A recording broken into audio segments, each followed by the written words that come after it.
If you're wondering which PS5 monitors are worth your money, stick around. After we run through each product, I'll give you my personal take.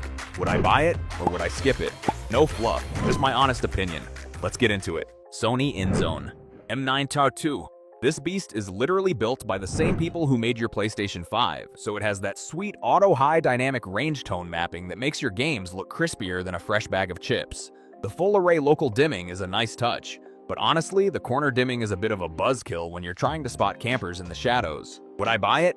Yes, because the dedicated PlayStation 5 features like the auto-genre picture mode make it the ultimate lazy gamer's dream for perfect settings every time. Gigabyte Aorus F032U2P. This monitor is basically a cheat code with its 384 pixels per inch and a refresh rate of 240 Hz.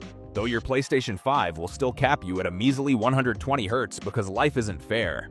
The quantum dot organic light emitting diode panel looks incredible in a dark room, but if you play in a bright sunlit office, the black levels start rising faster than my blood pressure during a boss fight. Would I buy it? Maybe, because while the DisplayPort 2.1 is overkill for a console, that gorgeous 3-year burn-in warranty actually lets me sleep at night. MSI MPG 321URX QD OLED.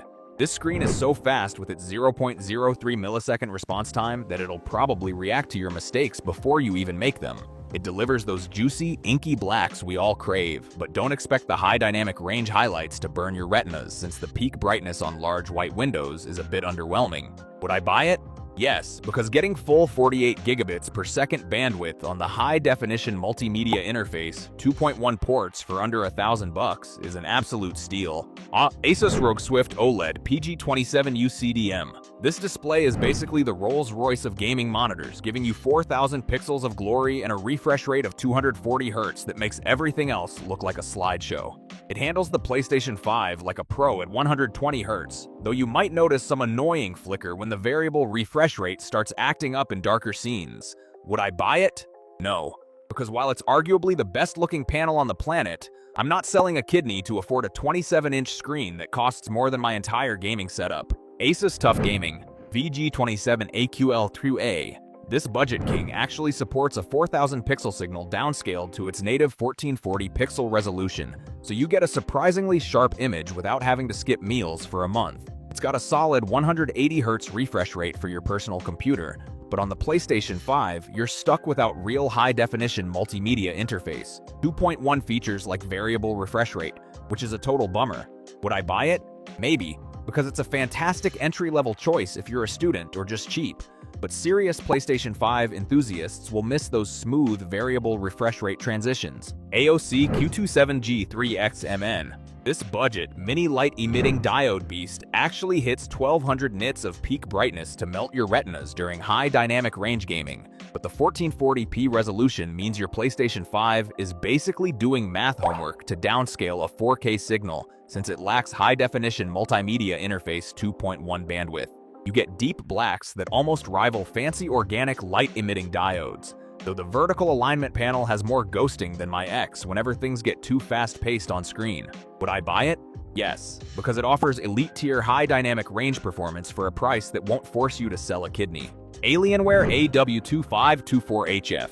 This monitor hits a ridiculous 500 Hz refresh rate, which is absolutely useless for your PlayStation 5 since the console is capped at 120 Hz, making it like buying a Ferrari just to drive to the grocery store.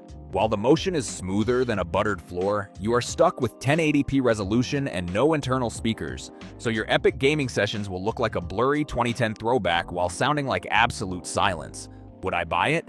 No, because paying for 500 Hz to play at 120 Hz on a console is a certified clown move. Samsung Odyssey OLED G80SD. The inky blacks and infinite contrast on this 4K organic light-emitting diode are so good, they make real life look like a low-budget indie film. But the matte coating is a bit of a buzzkill if you actually like seeing your own reflection while crying over a boss fight.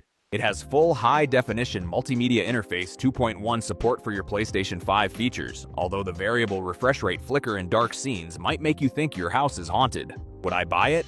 Maybe, if you want a premium smart monitor that doubles as a television, provided you can ignore the occasional flickering. LG UltraGear 32GS95UE. This thing is basically two monitors in a trench coat, letting you swap from 4K at 240 Hz to 1080p at 480 Hz for those moments you want to pretend you're a professional esports player. The Pixel sound technology vibrates the actual panel to shoot audio at your face, which sounds cool until you realize the high dynamic range brightness is about as dim as a wet matchstick compared to other top-tier screens. Would I buy it? Yes, because having a dual mode switch is the ultimate flex for anyone who plays both cinematic adventures and sweaty shooters. LG 27GR93UB. This is the sensible choice that actually has the high-definition multimedia interface. 2.1 ports your PlayStation 5 craves for 4K at 120 Hz. Even if the contrast ratio is so bad that black looks like a depressing shade of charcoal gray. It's fast enough to keep up with your caffeine-fueled reflexes, but don't expect the high dynamic range to do anything other than make the screen slightly more annoying to look at. Would I buy it?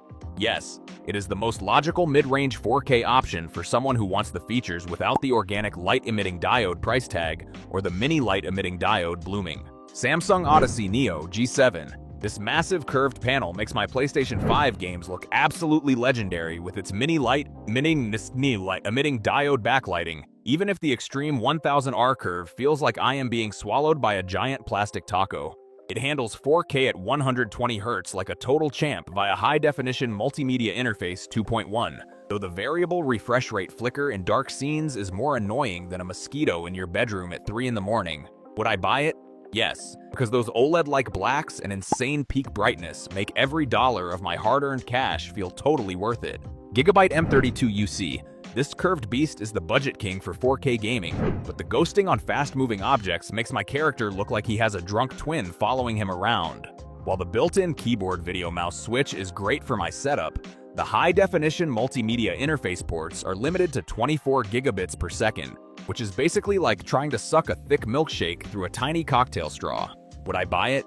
Maybe, as it is a steal for the price if you can ignore the slightly blurry motion during high-speed police chases. Sony InZone M10s. This OLED masterpiece is so bright it might actually tan my face while I play, and the 480 Hz refresh rate is way more than my PlayStation 5 can even handle. It has some slick exclusive features for the console, but forking over that much money for a 1440p resolution screen feels like paying for a gourmet steak and getting a very fancy slider. Would I buy it?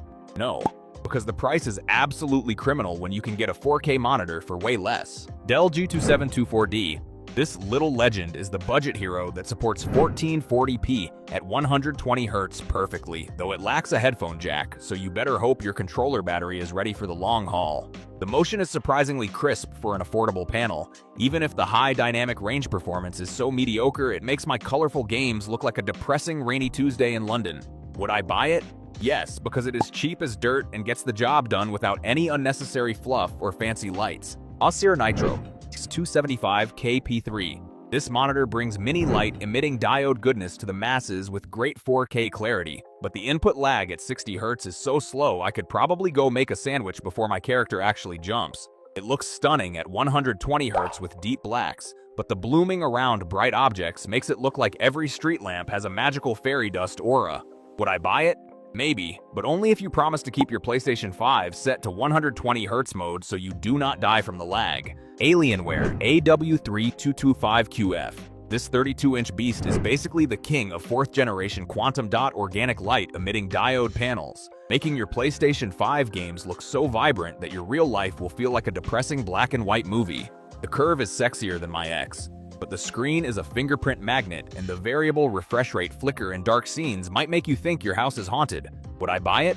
Yes, because 384 by 216 resolution at 240 Hz is absolute overkill for a console, and I live for that kind of unnecessary excess. Asus ROG Swift PG27AQDP. This monitor is faster than a caffeine-addicted squirrel with its 480 Hz refresh rate, though your PlayStation 5 will barely tickle those specs at 120 Hz. The motion clarity is so sharp it could cut glass, but the input lag at 60 Hz is higher than my grocery bill, which is a total buzzkill for retro gaming. Would I buy it? Maybe, but only if you are a sweaty esports tryhard who needs every microsecond of advantage to distract from your lack of actual skill. MSI MPG 271QRX QD lead. This screen is so pretty it makes my eyes weep tears of pure joy, especially with that glossy finish that makes the colors pop like a bag of fireworks. It has more ports than a naval base, but you better pray to the firmware gods and update it immediately, or the input lag will make your character move like they are wading through thick molasses. Would I buy it? Yes, because the quantum dot organic light emitting diode quality for the price is basically a legal robbery of the manufacturer. BenQ Mobius X321UX. If you want brightness that will literally burn your retinas into a crispy golden brown, this mini light emitting diode monster with its 1000 nits of peak brightness is the one for you. It has 1152 local dimming zones to keep blacks deep, but the blooming around bright text makes it look like every word is having a spiritual awakening. Would I buy it? No, because while it is a bright boy, it costs more than my car and still uses an in-plane switching panel that cannot compete with the organic light-emitting diode master race. ViewSonic XGU75 D4K. This monitor has a split personality with a dual mode that lets you swap between 4000 resolution and high-speed 1080 pixels, which is perfect for someone who cannot commit to a lunch order, let alone a resolution. It is built like a tank and handles motion beautifully, but the contrast is a bit meh compared to the fancy panels, leaving shadows looking as muddy as a swamp. Would I buy it? Maybe, as it is a solid $500 choice for the PlayStation 5 Pro, if you want versatility without selling a kidney on the black market. Thanks for watching. I hope this video helped you pick the PS5 monitors for you. If you have any questions, drop a comment below. Links to all of these products mentioned in this video will be in the description.